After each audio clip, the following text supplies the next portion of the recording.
Now, at this time of year, you often, when you're reading about plants in any kind of context really, especially those in the winter garden, you'll come across the expression winter interest and winter structure. And the ornamental grasses are often championed for this, and some of them do a lot better than others during the winter time. They stand up to the winter wet as much as anything, better than others. And I just wanted to show you this particular one because this is a rather splendid Miscanthus, and it's one that we planted towards at the back end of the summer around this beautiful sculpture in the garden here.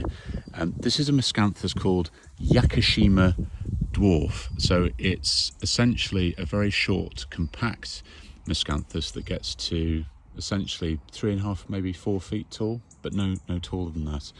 The flower heads are, well, they've very much sort of gone over and still just about hanging in there. But when they're sort of a younger structure, like with all the Miscanthus, you get this beautiful kind of metallic-y sheen to them.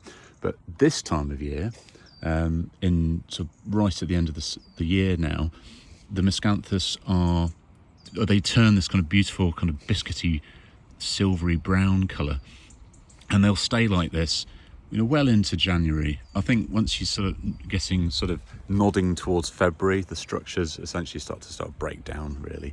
But I think for my money, the Miscanthus generally across the board have a really good, reliable structure. If you're wanting to kind of maintain something that looks good and interesting throughout the winter time, or certainly sort of like for the majority of the winter.